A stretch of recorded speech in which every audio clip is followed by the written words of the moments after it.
Hi viewers, welcome to our channel. ప్రస్తుతం మనతో పాటు సీనియర్ జర్నలిస్ట్ దాము బాల సార్ ఉన్నారు. వారితో మాట్లాడదాం. నమస్కారం సార్. దేవర ట్రైలర్ రిలీజ్ అయినప్పటి నుంచి కూడా సినిమా పైన, ఎన్టీఆర్ గారి పైన కాస్త నెగిటివిటీగా ప్రచారం చేయడం, ట్రోల్స్ చేయడం ఇవన్నీ కూడా చూస్తామంటే ఆచార్య 2 అవుతుందని, ట్రైలర్ పెద్దగా ఆకట్టుకునేలా ఏం లేదని చెప్పేసి ఈ రకంగా ప్రచారం అయితే చేస్తారు. అయితే ఇప్పుడు మూవీ టీం దీనిపైన స్పందించింది. నెగిటివ్ ప్రచారం చేసే వాళ్ళందరిపైన కూడా యాక్షన్ తీసుకోబోతున్నందుకు రంగం సిద్ధం చేసుకుంటుంది అని అంటున్నారు. మరి వాళ్ళు ఏ విధంగా చర్యలు తీసుకోబోతున్నారు? దీనివల్ల నెగిటివ్ ప్రచారం అవుతుందంటారా సార్? దేవర డే 1 నుంచి నెగిటివ్ ప్రచారం ఉంది. దానికి ప్రధాన కారణం తెలుగుదేశం కేడరు, తర్వాత నందమూరి అభిమానులు, ముఖ్యంగా బాలకృష్ణ అభిమానులు. వీళ్ళు ఓపెన్గానే అనౌన్స్ చేశారు, దేవరని మేము ఫ్లాప్ చేస్తాము అని చెప్పి వాళ్ళు చెప్పారు. దానికి ప్రధాన కారణం ఏంటంటే ఎన్టీఆర్ తెలుగుదేశానికి ఎప్పుడు కూడా ఉపయోగపడలేదు, పైగా నష్టం చేకూర్చాడు ఇండైరెక్ట్గా. ఎందుకంటే జూనియర్ ఎన్టీఆర్ ఒకప్పుడు 2009లో ప్రచారానికి వెళ్ళాడు. దాని తర్వాత చంద్రబాబు అతను పక్కన పెట్టాడు. లోకేష్ వచ్చిన తర్వాత జూనియర్ ఎన్టీఆర్కి ఇంపార్టెన్స్ ఇవ్వడం మానేశాడు.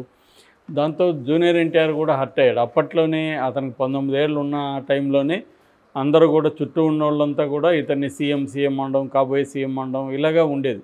జూనియర్ ఎన్టీఆర్కి కూడా అంత మెచ్యూరిటీ ఆ టైంలో ఉండకపోవచ్చు. తను కళ్ళగన్నాడు, ఎందుకంటే చంద్రబాబు తర్వాత తనే వస్తాను అనుకున్నాడు. కానీ అనూహ్యంగా లోకేష్ రంగంలోకి దిగాడు. ఇప్పుడైనా కొడుకు ఇంపార్టెంట్ కదా తండ్రికి. సో లోకేష్ని కాబోయే సీఎంగా ప్రొజెక్ట్ చేయాల్సిన అవసరం చంద్రబాబుకు ఉంది.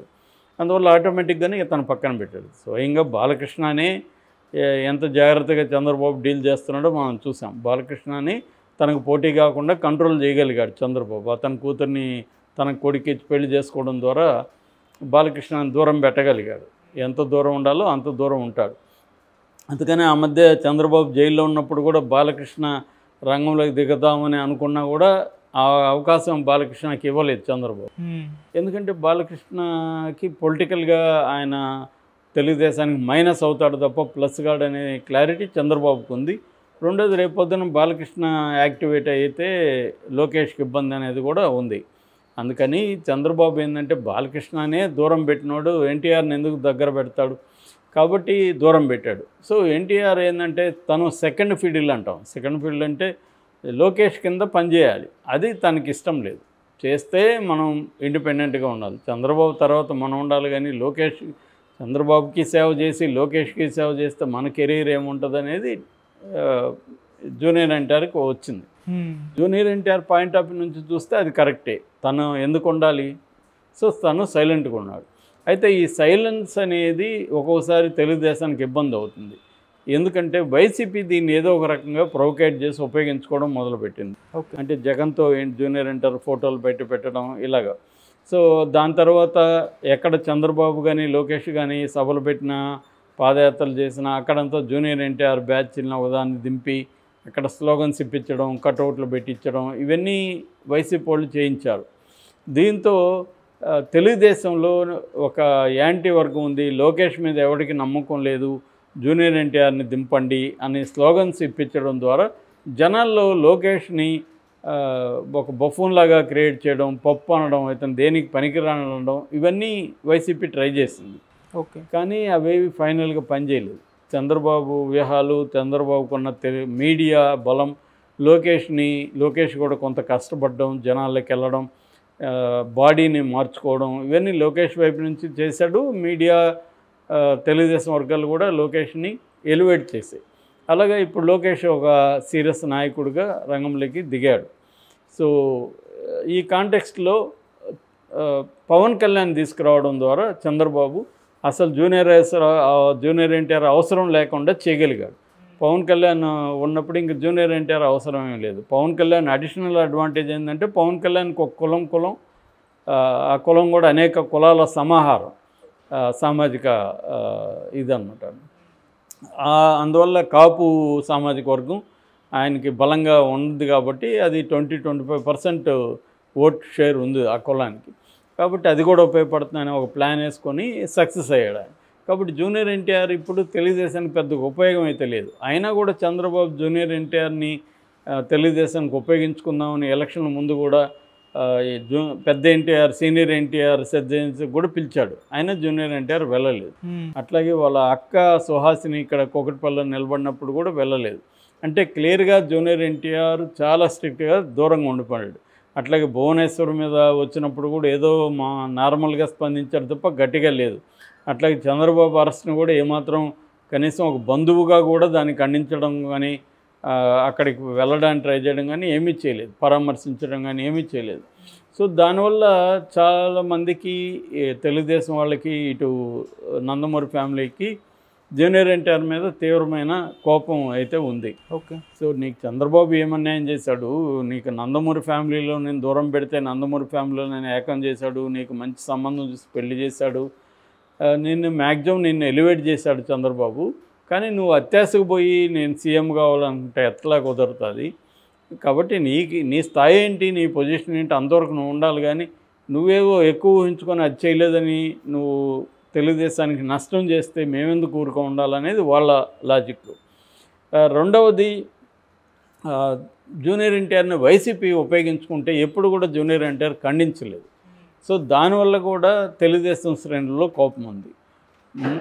లేటెస్ట్గా వచ్చిన ఇంకొక పరిణామం ఏంటంటే మోక్షజ్ఞ రంగంలోకి దిగడం హీరోగా.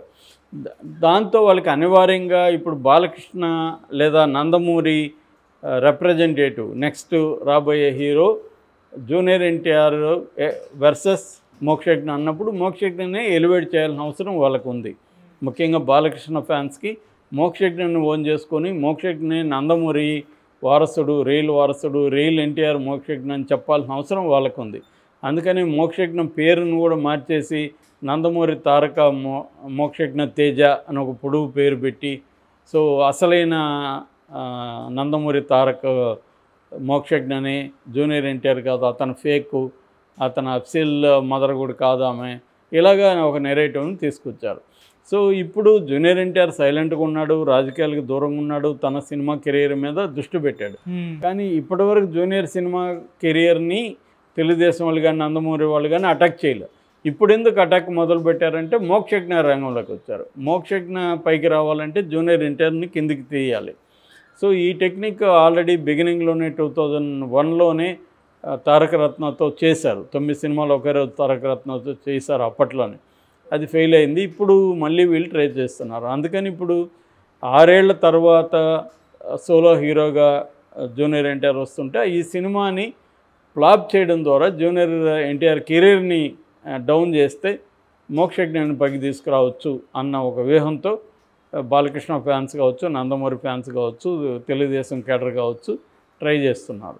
సో అందుకని డే 1 నుంచి కూడా దేవర మీద నెగిటివ్ టాక్ అనేది స్ప్రెడ్ చేస్తున్నారు. దానికి తగినట్టుగా కొరటాల శివ ఒక భయంకరమైన మెగా ఫ్లాప్ ఇవ్వడం ఆచార్యతో, ఇది కూడా విజువల్స్ చూస్తే గొప్పగా ఏమీ అంటే ఎక్స్ట్రాడినరీగా ఏమీ లేవు. రెండోది కథ చూస్తే ఎక్స్ట్రాడినరీగా లేదు, రొటీన్ కథగా ఉంది. సో ఇది హిట్ అయితే పెద్ద హిట్ అవ్వచ్చు, ఫ్లాప్ అయినా అంత పెద్ద ఫ్లాప్ అయ్యే అవకాశాలు అయితే ఉన్నాయి. సో దీన్ని నెగిటివ్గా క్యాంపెయిన్ చేయడం ద్వారా దేవరని దెబ్బ కొట్టాలి అన్న వ్యూహంతో వీళ్ళు ఇప్పుడు పెద్ద ఎత్తున నెగిటివ్ క్యాంపెయిన్ మొదలుపెట్టారు డే 1 నుంచి. సో కొంతమంది థియేటర్లను అడ్డుకునే కార్యక్రమం కూడా చేస్తున్నారు. అట్లాగే చంద్రబాబు కూడా ప్రత్యేక షోలకు కూడా ఇప్పటివరకు అనుమతి లేదు. ఓన్లీ టికెట్లని కొంతవరకు పెంచుకునేదానికి మాత్రమే అనుమతి ఇచ్చారు తప్ప ప్రత్యేక షోలకి ఇవ్వకపోతే చాలా రకాల నష్టాలు దేవరకు ఉంటుంది. అట్లాగే నెగిటివ్ టాక్ స్ప్రెడ్ చేయడం వల్ల ఓపెనింగ్స్ అనేవి అనుకున్న స్థాయిలో రావు. ఓకే. ఎప్పుడైనా కూడా టాక్ ఇంపార్టెంట్. సో ఈ మధ్యకాలంలో సినిమా ఇండస్ట్రీలో రైవలరీ క్యాంప్స్ కూడా నడుస్తున్నాయి. దానివల్ల టీముల్ని వాళ్ళు పెట్టుకుంటున్నారు, సపరేట్గా పెట్టుకొని డీటెయిల్ మార్కెటింగ్లో నెగిటివ్ డీటెయిల్ మార్కెటింగ్ అనేది జాగ్రత్తగా చేసుకుంటూ వస్తున్నారు. సో ఇన్ఫ్లుయెన్సర్ల ద్వారా చెప్పించడం, దీని మీద ట్రైలర్ రివ్యూల పేరుతో ట్రైలర్ బాగాలేదని చెప్పించడం, ఇది ఆచార్య 2 అవుతుందని చెప్పించడం, ఇలాగంతా ప్రచారాన్ని మొదలుపెట్టారు. దీని మీద ఇప్పుడు దేవర టీం రియాక్ట్ అయింది. ముఖ్యంగా కొరటాల శివ రంగంలో దిగి తనకు కూడా ఒక టీంను ఫామ్ చేసుకొని నెగిటివ్గా ఎక్కడెక్కడ యూట్యూబ్లో కానీ ఎక్కడెక్కడ పెడుతున్నారో వాళ్ళందరి మీద చర్యలు తీసుకోవడానికి రంగంలోకి దిగారు. ఎందుకంటే ఈ మధ్య విష్ణు సక్సెస్ అయ్యాడు, చాలా ఛానల్ని క్లోజ్ చేయించడంలో విష్ణు సక్సెస్ అయ్యాడు. ఈ లేటెస్ట్గా మోహన్ బాబు యూనివర్సిటీకి సంబంధించిన వీడియోలని కూడా తీయిచ్చేస్తున్నారు. అలాగా ఇప్పుడు దేవర కూడా టీం కూడా రంగంలోకి దిగి తమ నెగిటివ్ ఎక్కడెక్కడ స్ప్రెడ్ చేస్తున్నారో వాళ్ళ మీద అంత చర్య తీసుకోవడం అనేది మొదలుపెట్టారు. ఇది కంప్లీట్గా సక్సెస్ అవుతారని నేను అనుకోవట్లేదు. కొంతవరకు యూట్యూబ్ ఛానల్ వరకు అవుతారు. వెబ్సైట్ల మీద ఏం చర్యలు తీసుకోలేరు. సోషల్ మీడియాలో పెడితే ఎన్ని రిపోర్ట్లు అని కొడతారు. వాళ్ళు కొత్త కొత్త ఐడీలు పెట్టుకొని చేస్తూనే ఉంటారు. ఐడి క్రియేషన్ ఎంతసేపు ఇవాళ పెద్ద విషయం కాదు. కాబట్టి ఇది కంప్లీట్గా అయితే నెగిటివ్, దీన్ని ఆపలేరు. వాళ్ళ సినిమా బాగుంటే ఏ నెగిటివిటీ కూడా పనిచేయదు. వాళ్ళ సినిమా సోసోగా ఉంటే మాత్రం నెగిటివిటీ ఖచ్చితంగా పనిచేస్తుంది. ఎందుకంటే సోసోగా ఉన్న సినిమాలను కూడా పాజిటివ్ ప్రమోషన్ ద్వారా పైకి లేపచ్చు. At the same time negative promotion ఉంటే సోసో సినిమాలు ఇంకా ఘోరంగా పడుకుంటాయి. ఎక్స్ట్రాడినరీగా ఉంటే తప్ప అవి హిట్ కావు. మరి వీళ్ళ టీం అయితే సీరియస్గా రంగంలో దిగింది. ఎంతవరకు సక్సెస్ అవుతారనేది మనం చూడాలి. Okay sir, thank you so much.